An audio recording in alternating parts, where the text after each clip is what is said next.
It's right off the top, the coaching transition and the search that you had to do. How did you manage that in terms of, did you have to get creative sending guys out on the road at different times or bring anybody else in to maybe participate in some of those visits? And how big of a challenge was that? It was challenging because, when you were down to just a few coaches, you had to go and refocus your energy. The most important thing was getting to signing day.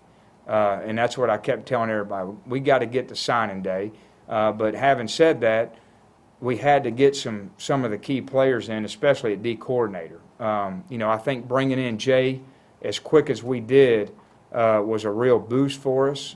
So we were able to mobilize him on all the running backs, and then having a quick transition on the offensive line was a big help just from manpower. But Sam didn't really have any ties to our recruits, but at least it was manpower.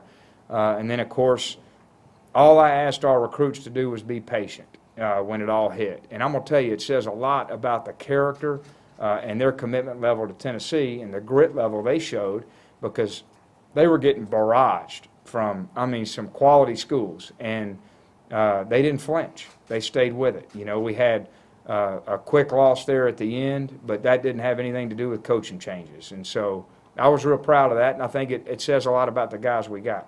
Derek, among those factors you mentioned for the last 2 months, the Kentucky game, how often did you find yourself having to talk about that? And I don't know if you described it as an aberration, or how much of a concern was it, do you think, for kids over the last 2 months? Well, the game wasn't ever talked about, but what's written on the National Barbershop, creates a fear and paranoia that the other schools love to highlight. And, what I try to do, of course, is anticipate what other schools are going to say,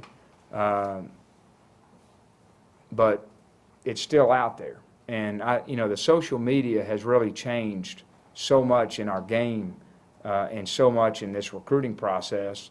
It just presents a lot of challenges because you find yourself having to defend the absurdity.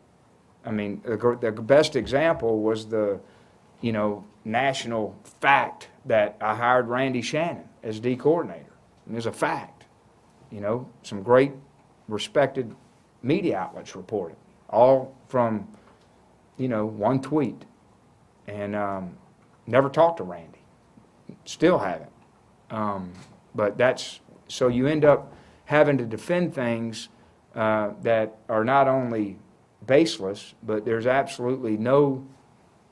nothing to it. And so you find yourself in a defensive posture a lot. Now, we created a lot of it, so I'm not complaining about it. If we do our shop a little bit better at the end of the year, we don't have a lot of that. And so it's just the nature of the beast. But here's what I do believe, and this is what I've seen. The players who are diligent in their process, who have a nice support structure with a mom, a dad, a coach, whoever it is, and they go through the process intelligently, that negative stuff doesn't impact them. It doesn't impact them. And the guys that it does impact, maybe it's best they don't come. So I didn't lose any sleep over it. It was just important to me. You had to stay on the phone a lot and answer a lot of questions, and that was fair. It's part of it. I think it's going to be a special group because of that. I just take a guy like Danny O'Brien up there in Michigan. I don't know if anybody got assaulted more than he did every week. He's a faraway guy, but I'm going to tell you, man, incredible character. And it's also, I believe, it's how you recruit these guys, because we don't sell a recruiting coach. It ain't about the recruiting coach. It's not just about me. All right, we sell Tennessee, and we sell the program, we sell the team, we sell the university, we sell our structures. And when you recruit it that way, I believe you don't have a lot of fallout. Now, when you recruit on hot sauce and emotion and chest bumping, and I'm a great position coach, when things get disruptive, naturally they're going to go because it's built on sand. But, our recruiting efforts are, in my opinion, they're built on rock. It's built on relationships and selling the right things that are going to impact their lives. And when you do that, you have very few.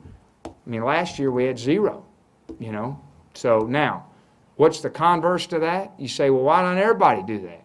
Well, you're not going to get some guys because a lot of people like the chest bumping and the hot sauce in recruiting.